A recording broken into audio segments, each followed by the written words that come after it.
avergüenzo, no me avergüenzo del Evangelio de mi Dios, porque es poder de Dios para salvación a todo aquel que en él cree.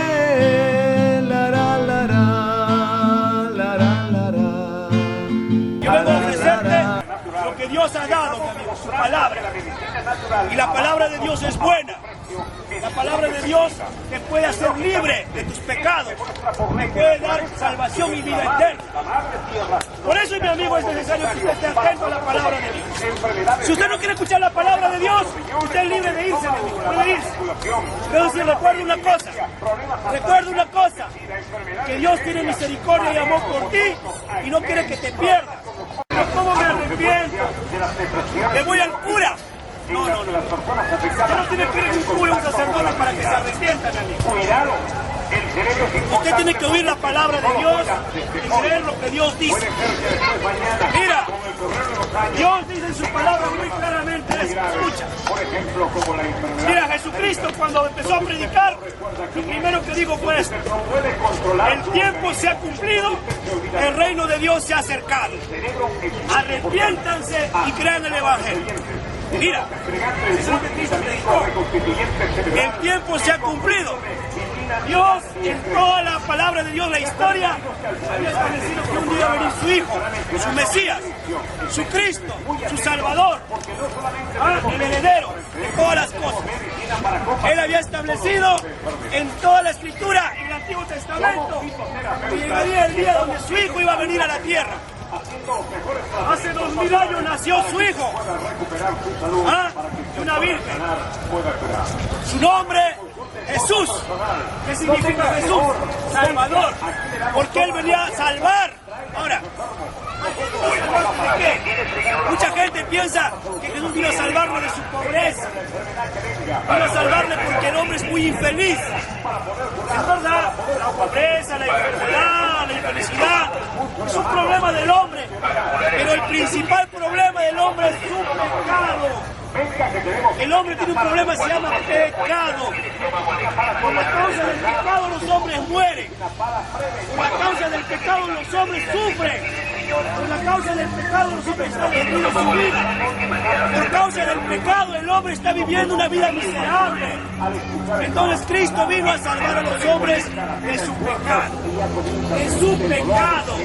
Mira, cada vez que tú pecas, estás desgraciando más la vida, estás comprando tu pasaje para el infierno. Sí, porque la paga del pecado es muerte y condenación eterna. Así que tu pecado no es cosa de broma. No vayas a pensar que cuando tú estás fornicando, Dios está riendo, se está muy alegre. No vayas a pensar que cuando tú estás mintiendo, robando, emborrachándote, Dios está muy feliz con tu pecado. No, la Biblia tiene ira contra el pecador por causa de que el pecado es una ofensa. El pecado ofende a Dios. Por eso es que Cristo murió en una cruz por nuestros pecados. Nuestros pecados fue lo que le hizo sufrir y clavado en una cruz. Esa corona de espinas, esos azotes, esa sangre derramada manifiestan la magnitud y lo horrible que es nuestro pecado. Entonces tú tienes que entender que Dios aborrece el pecado. Alguno dirá, si Dios aborrece el pecado, ¿por qué no me mata? Porque Dios tiene paciencia. La palabra de Dios dice que Dios es paciente, no queriendo que los hombres se pierdan, sino vengan al arrepentimiento. Pero cuando un hombre muere sin arrepentimiento, ya se acabó todo ya. No vayas a pensar tú, escucha, no vayas a pensar tú que después que mueras te van a hacer misa para que te sacan del purgatorio. Esa cosa no existe en la Biblia, es un engaño del diablo. Una vez que mueras, vas a un juicio, esperas al juicio eterno de Dios. Hebreos 9:27 dice que Dios ha establecido que los hombres mueren una vez y después de esto el juicio, Señor. Usted va a ir a un juicio después que muera. Dios lo va a juzgar.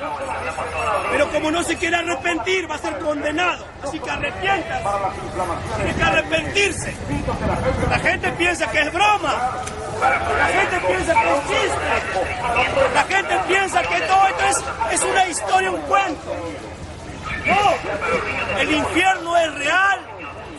El juicio de Dios es real. Mira, si no existiera infierno, ¿por qué Cristo murió en una cruz derramando su sangre? ¿Por qué? Si no existiera infierno. No me avergüenzo, no me avergüenzo del Evangelio de mi Dios, porque es poder